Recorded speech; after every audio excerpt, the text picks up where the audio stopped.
Welcome everyone. I'm Tracy Fitzpatrick and I'll be your moderator today. Thank you so much for joining us here at Netcom Learning, a market leader in promoting lifelong learning, training, and talent development solutions. And we are very excited to host today's webinar, Getting Started with Adobe Illustrator CC Fundamentals. Presenting today's topic is Kelly McCathran. Kelly is an accomplished professional in the field of Adobe design.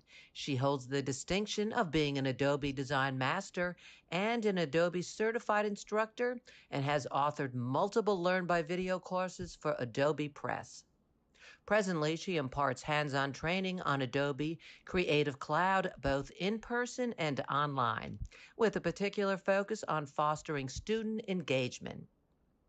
Kelly also has extensive experience in e-learning, utilizing platforms such as Adobe Connect, Microsoft Teams, and Zoom. Her past work experience includes serving as the Technical Product Marketing Manager for Creative Cloud Enterprise, an Acrobat community expert, and a service provider evangelist for Adobe. Please bear in mind that this is an overview of a very robust topic. We offer a collection of technical and business courses that can be tailored to your specific requirements. If you are interested in a further discussion, you can make an appointment with our learning consultants through our website at netcomlearning.com. Today's session is also being recorded, so you'll get free access to the recording in the next 24 hours via email. Netcom Learning helps customers build innovative learning organizations by achieving a smarter workforce, adapting to change, and driving growth. We do this with a broad catalog of offerings, developing customized learning plans, and our global delivery capabilities. Since 1998, we have been empowering organizations with our managed learning services to help them reach optimal performance results and address challenges. We do have 9 practice areas in which we specialize. They encompass people, process, and technology training. Today's presentation is from the Design and Multimedia Practice area. Netcom Learning offers a comprehensive training portfolio of courses for the topic being covered today. Our upcoming classes include various trainings on the given courses. You can also access a variety of marketing assets, such as the free training and blogs, by clicking on the available event handout. These offerings can be found with a simple search on our website at netcomlearning.com. Today's session will help you gain a comprehensive understanding of the Illustrator CC interface, tools, and features, allowing you to incorporate visual effects into your workflow. Our Adobe Certified Instructor will lead you through a combination of instructor-led demonstrations and hands-on practice to help you learn the best practices for working with Illustrator CC. And now I would like to give you a quick overview of the logistics before we get started. To begin with, you do have the option to view in full screen by clicking on the full screen button on the right side of the GoToWebinar viewer.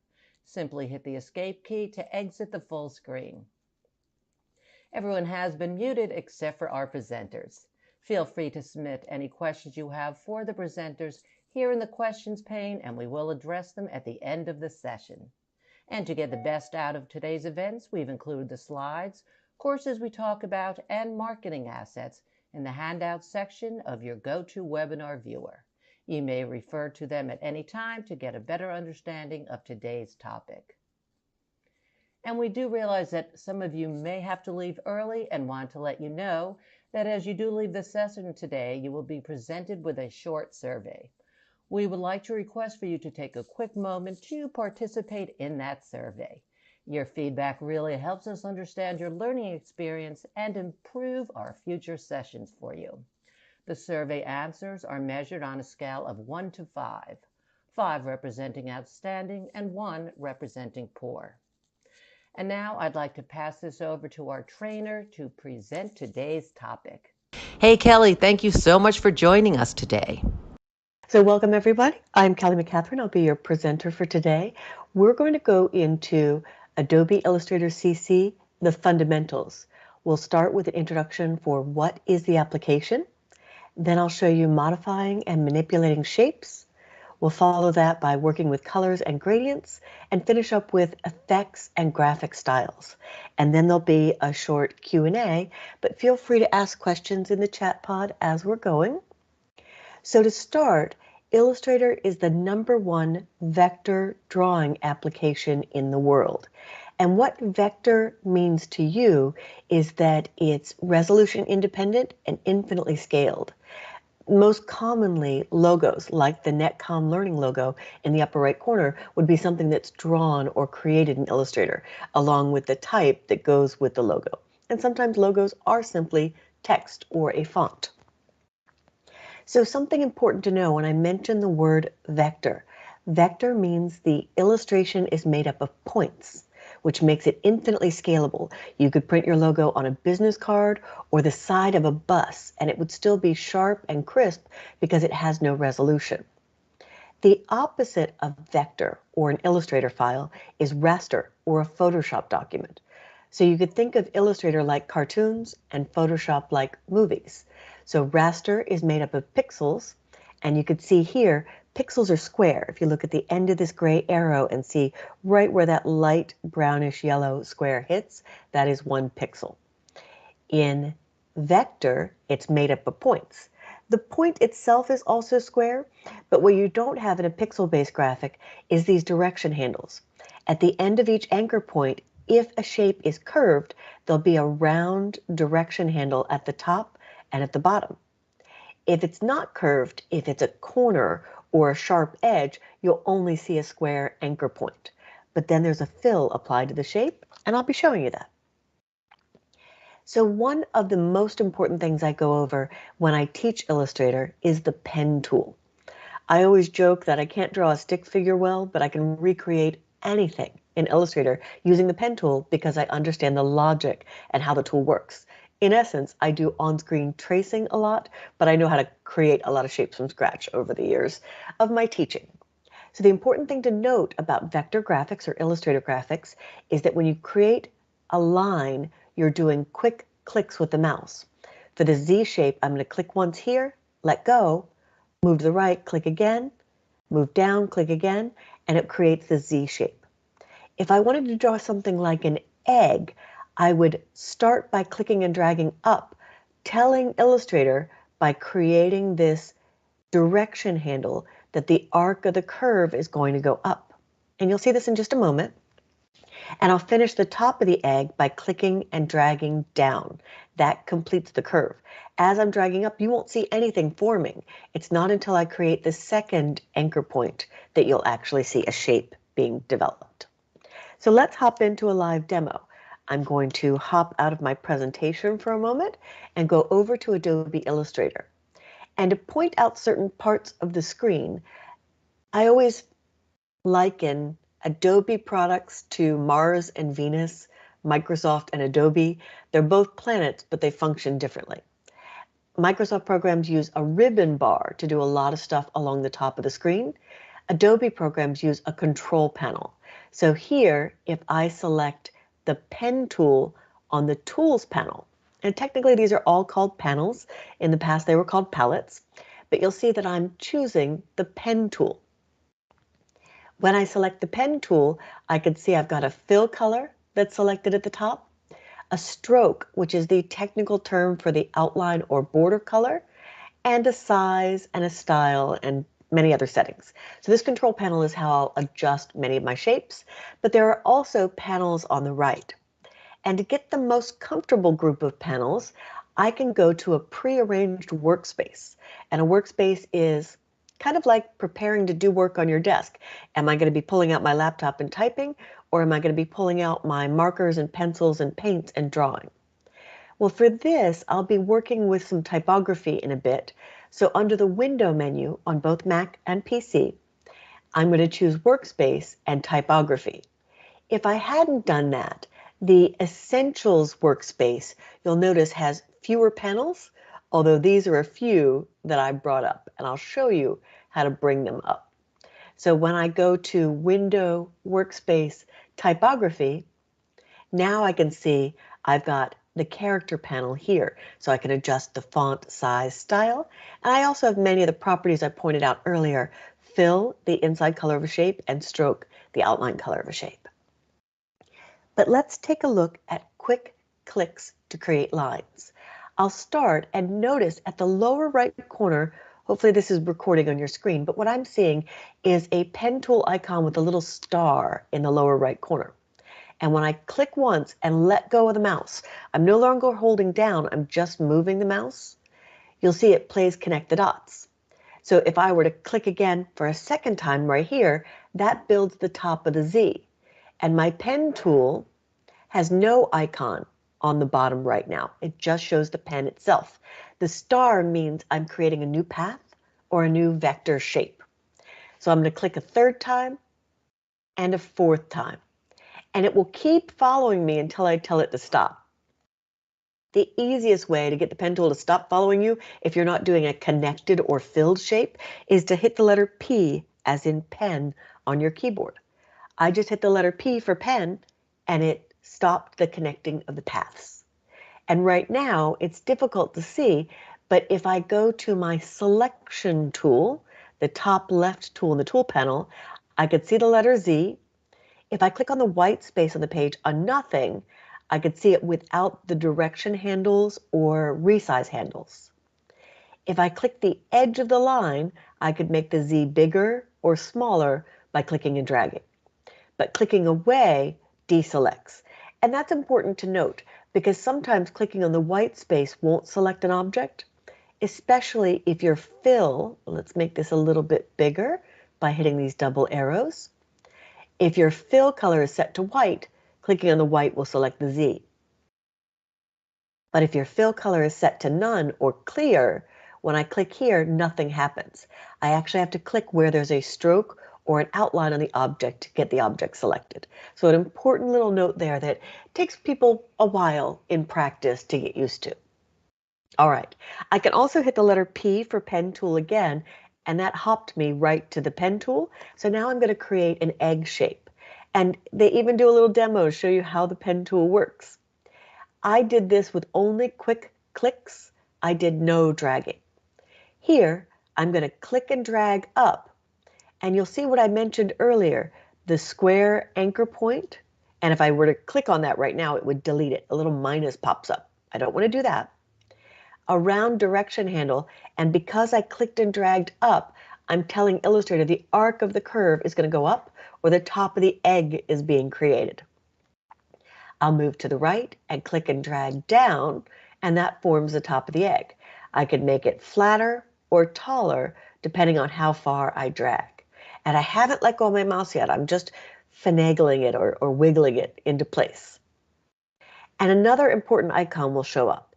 When I go back to the first anchor point I created, hopefully this is in the recording. I think Teams does record this, but if not, if you're using this and following along with me in Illustrator, I see a little circle in the lower right corner of my pen tool indicating I'm completing the shape or closing the path. The path is a term for the vector shape, the point-based shape in Illustrator. So when I click and drag up, it's completed the shape. Now, if I went back to the selection tool and I click and drag, I can move the egg, I can resize the egg, but maybe I want the bottom half a little thinner than the top half. In order to do that, we use a tool called the Direct Selection tool. When I click the Direct Selection tool, this anchor point is selected and that anchor point is selected, but I only want to target one. So when I click the anchor point, here I see the direction handles, and I can click and drag on the invisible handle, pull that end in and up a bit, and this end in and up a bit, and it makes it a little bit more egg-like. So to manipulate shapes that you build in Illustrator, you use the Direct Selection tool.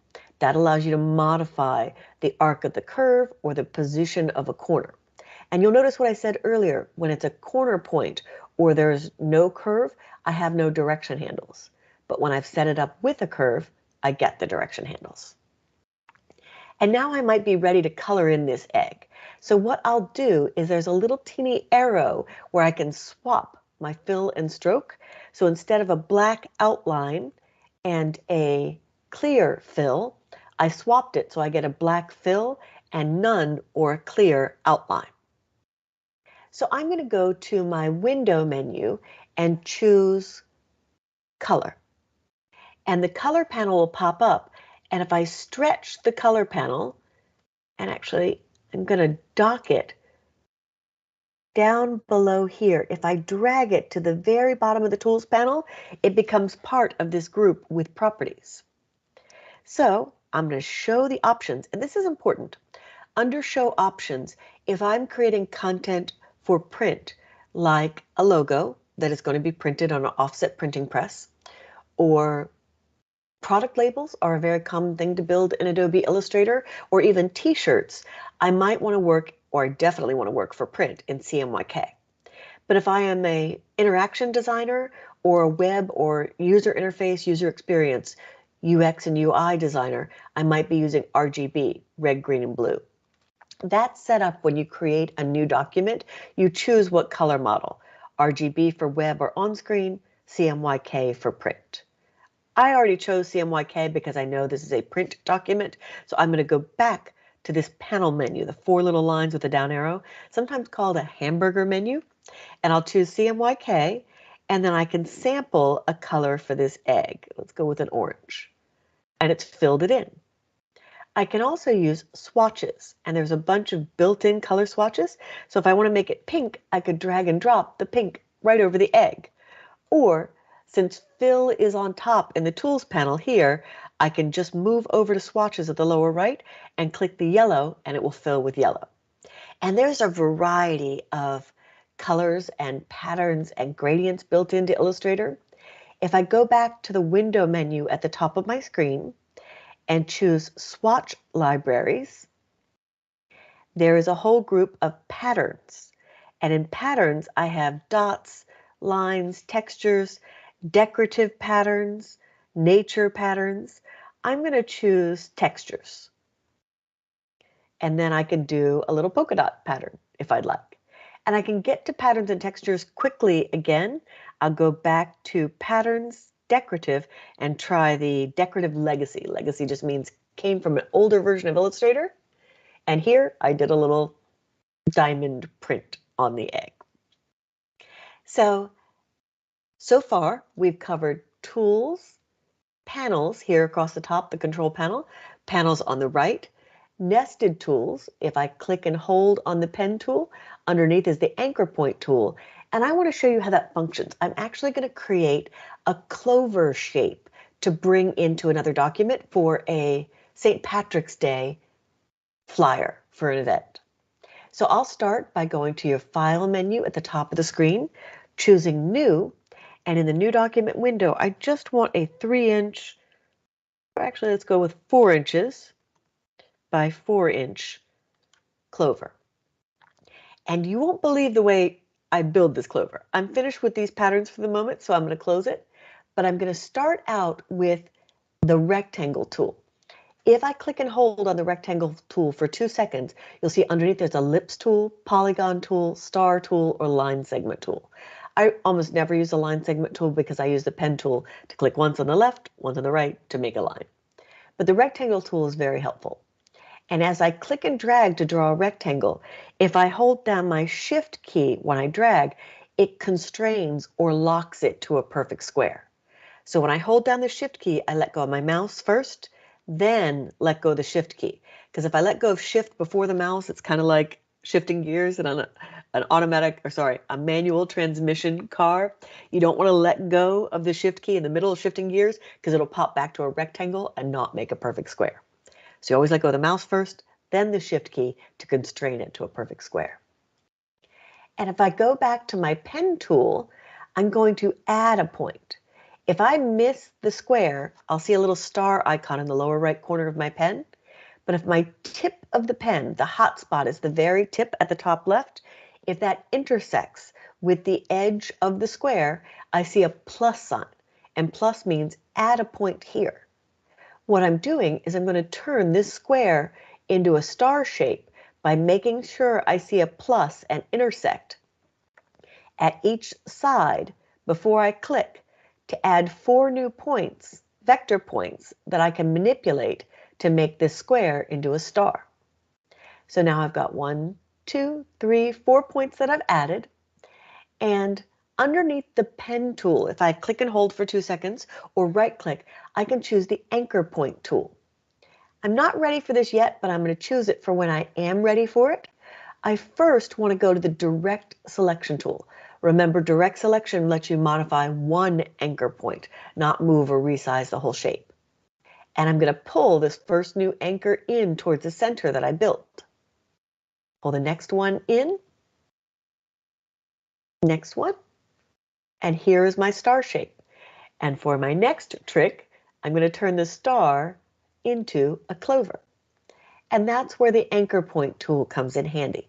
The anchor point tool turns rounded corners into hard corners, or hard corners into rounded corners.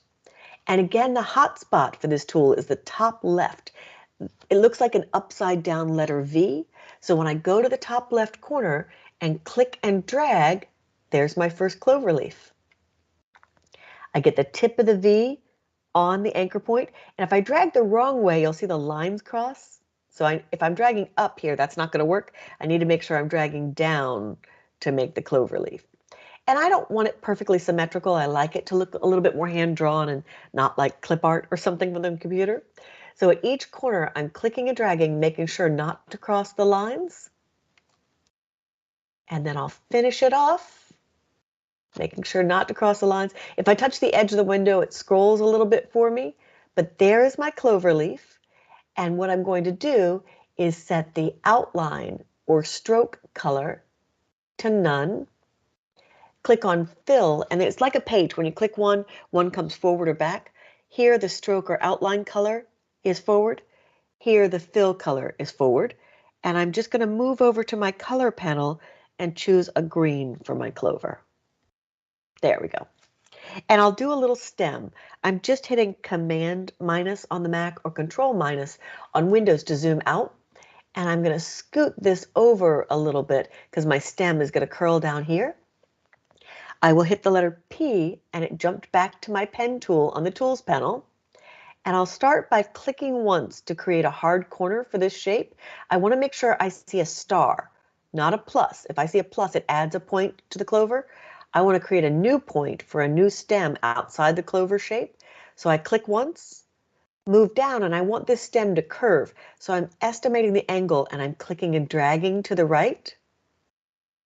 And I want this to be a hard corner. So I'm going to click once on the anchor I just built to get rid of that handle. Click once again to connect the two lines. And to finish this off, I'm going to the first point I created and I see a little circle indicating I'm closing my path. So here is the stem of the clover. I'll go back to my selection tool, scoot this up, maybe make the clover leaf stem a little bit longer. And now I'm ready to put this in an illustration. And I'm just using my arrow keys to nudge it to see if it's centered. And I could always manipulate that shape. I can move a hair outside to rotate it if it's not fitting in the right position for me. But I'm going to let that be. Now I'm going to hit Control A or Command A to select all, or I could choose Edit, Select All. And I will copy this shape. I'll open a flyer I already started on St. Patrick's Day. And let's see, Irish poster. There we go. Here's the St. Patrick's Day poster for next year. I will paste this graphic. There's my clover. I'll hold down Shift to keep it proportional and scale it down. And if I want to use one of the colors that is already in this, I could. I could go to my eyedropper tool and I could sample this kind of yellowish green. I don't like that, so I'm just going to undo. Command Z, French for zut alors, which means oh shoot. Now, on this clover, maybe I want a special effect. So I'm going to go to Window and choose Graphic Styles. For graphic styles, they have effects that you could apply. Now, normally it's blank, but you'll see I have two here because I was experimenting earlier. This little icon in the lower right corner is a libraries menu, and I want to choose neon effects. That's where I get the style that I want. I want the clover to look like it's a neon sign that's glowing. So if I stretch that a little bit, there's a few green that are already built in. I can click this green, that green, and sometimes it's difficult to see. So I might want to go to my selection tool, click away, and I'll zoom in a little bit, and you can see how that looks like a neon sign that's glowing. I'll click it again, and when I clicked the stem, it only selected the stem. I held down Shift and clicked on the clover shape to select both together, and I'm going to choose Object Group to group them together so that whenever I click away and click back on them, I get both the stem and the clover. So let's try another effect, click away. I think I like that one better, so I think I'll leave that. There is a third one that might be more subtle, so let's try that one before I finish. Okay, we're going to go with that. Now, back to the egg. I have my open documents here, and instead of a pattern for the egg, maybe I want to give it a little depth and create a gradient. So to create a gradient, in my Tools panel, right below, I can click the green icon to go back to the last green I used to go to a solid fill, or click this gradient icon to go to a gradient fill. And if you don't have the gradient panel open on your screen, I'm going to dock graphic styles down here so I can get it again when I need it. You go to your window menu and choose gradient. And here in gradient, I can change it from a linear gradient to a radial gradient. And with the gradient panel, if I want it maybe a pink to a white or a yellow to a white, in my swatches panel, which is also under window swatches, but it was already up and docked in the lower right corner from earlier, I can take this pink color and drag it on top of the black end to fade from pink to white. Or I could drag the yellow color on top to go from yellow to white. Now, if I want pink and yellow to white, I can scooch this over by dragging the gradient, and that affects how much white you get and how much yellow you get. And I could drag the pink to the end, adding a new gradient stop. Now, I don't love that yellow. I feel like it's kind of a harsh transition. So I'm going to click and drag to pull that out, and now I'm just back to the pink gradient stop. And there's a gradient tool. If I want the highlight on the egg down here, with the gradient tool, you'll see it's going from center out. I'm just going to move to lower left and click and drag for how much shine I want to go from there. And then I'll use my selection tool and click away to deselect. So that is working with colors, gradients, and swatches. We've done a little bit with graphic styles, but I'd like to do graphic styles with type. So I'm going to open up a movie poster that I've started to put together. And here on this movie poster, I have this text that says movie time. In graphic styles, which is under window graphic styles, I'm going to go to the bottom left corner, and you can't see this on your screen. It's popping up on my third monitor, so I'm going to pull it up here just to show you. When I click on graphic styles, there are type effects. So I've selected my text with the selection tool. It's still editable. So if I make that movie times and go back to my selection tool, under type effects, I could try this first effect, and that does a very movie style effect. I could try this next one. It's doing kind of a rotation effect. In fact, I think I'll hide the edges, which when I do that, I want to make sure I turn them back on. And let me see if I can use a shortcut. Command H. Yes. Command H hid the edges or the underline here. So when I apply a different effect, I could see it a little bit better. I'll hold down Shift, make that bigger. So this applied a little outline to the text. This made it clear on the inside. This made it very fat. But I think I like this first effect, although I may not want that blue to be the fill color. So when using graphic styles, they apply to type, and it's still editable. Even with that special effect, I see that it's editable.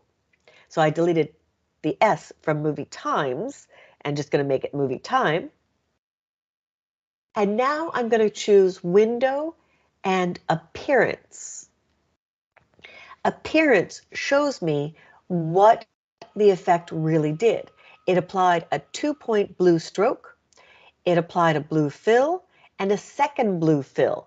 So you'll see the characters get a fill, this offset movie time gets a fill, and the shadow movie time gets a fill. So if I click on fill, I can click this arrow and maybe change it to a red. Or let's go with an orange so it stands out against that background. If I click the stroke or outline color, I can maybe change that to a yellow. And I could leave the shadow as it is, but that would be the third fill. I select my object, go to fill. If I have a darker or lighter orange, there we go.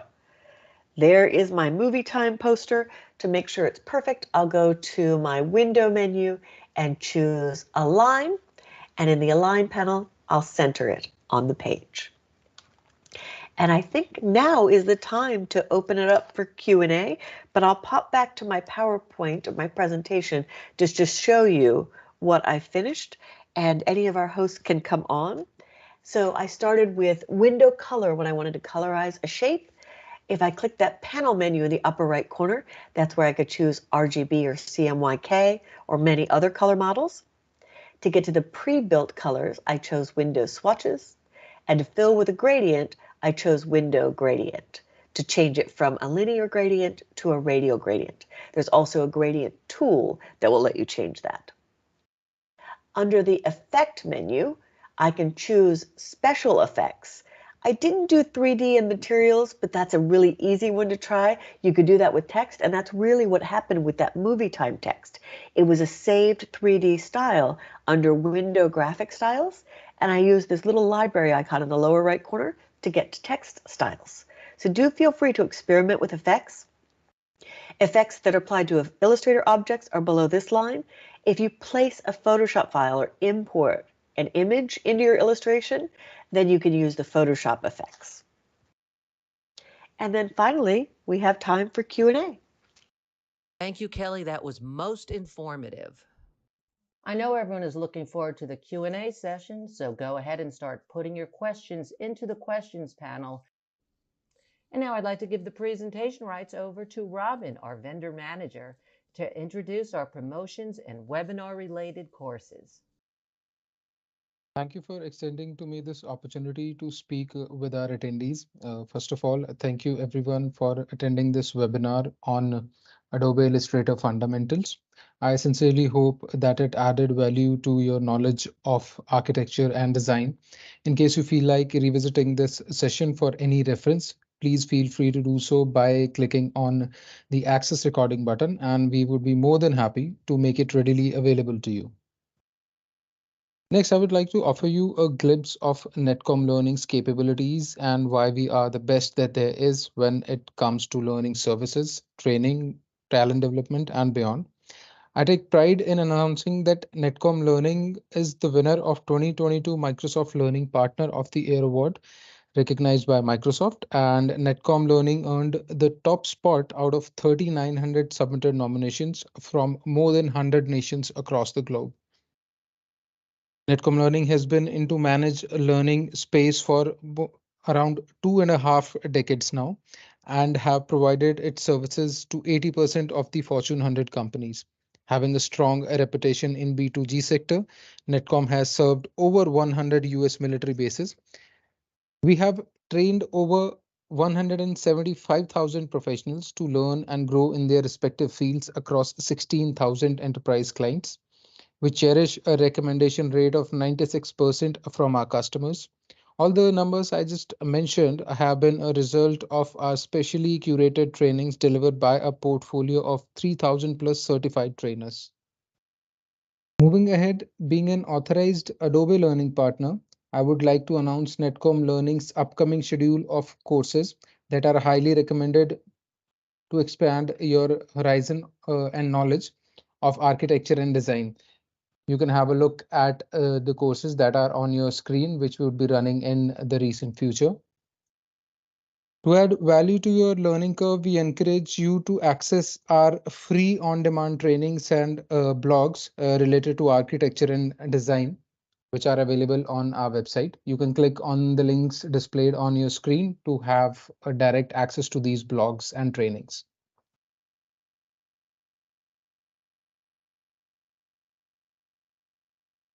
You can also take advantage from Learning Passport, which is Netcom Learning's solution to a flexible team training.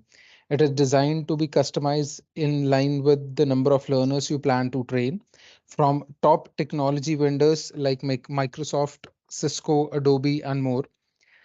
The single package can be redeemed over 4,000 official courses with validity of 12 months. Keeping in mind the requirement of our customers, you can further choose from a Learning Savings Passport or Learning Voucher Passport as per your need and requirement. Next, I would like to introduce to you Netcom Plus Learners subscription, a learning solution that we have developed for our enterprise customers. All you are required to do is invest one time and reap the benefits of this unlimited access to authorized trainings from top vendors like Microsoft, AWS, Cisco, and more through a span of 12 months. As displayed on your screen, we deliver this subscription in three types of packages. The free or the silver package allows you an access to 300 plus e-learning modules, or you can go for gold at $199. That gives you an access to 400 plus e-learning modules along with silver package benefits. Third, we have for you our best-selling and most popular platinum package at $2,999 that gives you an access to 400 plus e-learning modules and 120 plus virtual instructor-led training in addition to the gold package. We would also recommend you to go through our website for more information, such as courses and certifications, our free virtual events, blogs, our saving programs, and promotions. If you need a leadership point of view on the importance of lifelong learning and building smart workforce, we highly recommend you to go through our book, Building an Innovative Learning Organization by Russell Sarder, CEO Netcom. You can easily find it on Amazon. I sincerely hope we could add a value to your knowledge base in the time you choose to spend with us during this webinar.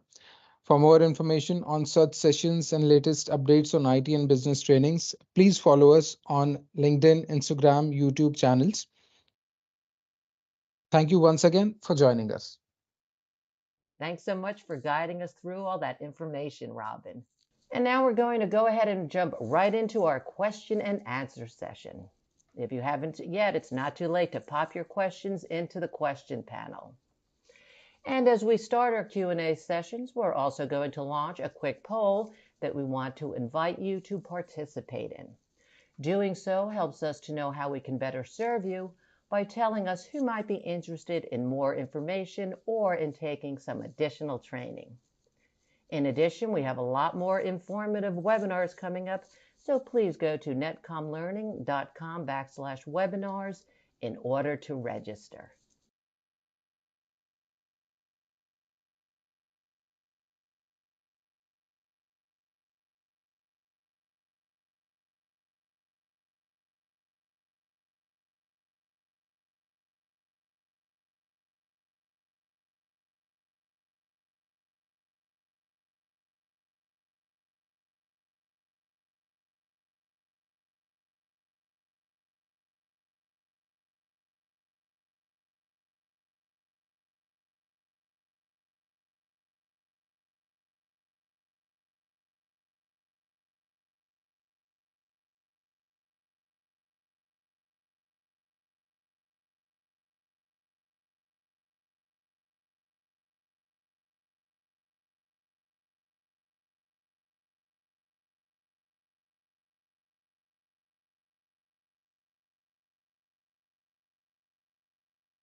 The first question we have today is, what is Adobe Illustrator most often used for?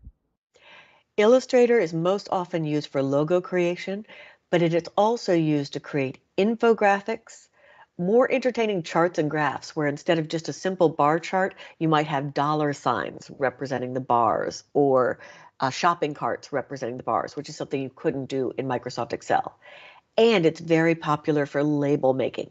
Many of the boxes that you see in the grocery store or the labels on bottles and jars are created in Adobe Illustrator. Next question is from Max, and he's asking, do Illustrator graphics have resolution? Since Illustrator is vector artwork, there is no resolution. It's resolution independent until it's physically printed on your hardware output device. So your printer has a resolution. It'll apply to it to get it on paper, but while it lives on your computer or anywhere on screen, there is no resolution to an Illustrator file unless you place a Photoshop image inside of it. Looks like we have time for one more question. They'd like to know, when you use Illustrator effects and graphic styles, does resolution matter? Yes, that is an important differentiation, and I'll show this really quickly. If I come back to my Clover and I want to apply an effect like a drop shadow, if I go to Effect, Stylize, and Drop Shadow, this creates a soft feathered edge, which I'll zoom in and show you in a moment, but that is technically a raster effect setting. So that does have resolution. The Clover itself still does not, but let's make that a little bigger so you can see it, and I'll show you where you set that resolution. It's a very important question. There we go.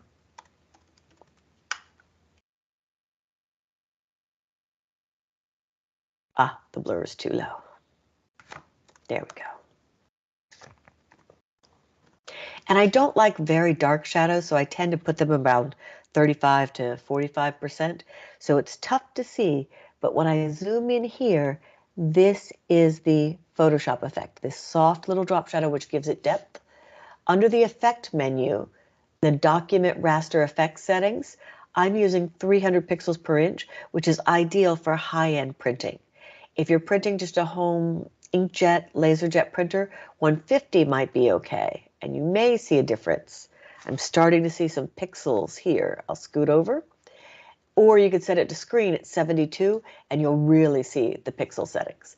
So for safety's sake, I always, under Effect, Document Raster Effect settings, leave it on 300. I'll just show you the 72 to see how giant those pixels are. But that's set up when you create a new document, and it usually defaults to the 300 pixels per inch. So excellent question there. That is a raster setting on a vector object. Once again, I want to remind you that as you leave the session today, you will be presented with a short survey. We would like to request for you to help us by taking a quick moment to participate in that survey. Your feedback really helps us understand your learning experience as we are constantly looking at how we can improve our future sessions. The survey answers are measured on a scale of 1 to 5, 5 representing outstanding and 1 representing poor. We want to thank all of you for joining us today, and if you do come up with any additional questions, feel free to send them to webinar@netcomlearning.com at any time. We hope that you found today's webinar informative, and we look forward to seeing you back here with us soon. Feel free to tell your friends and colleagues about our webinars and other courses. Have a great day, everyone.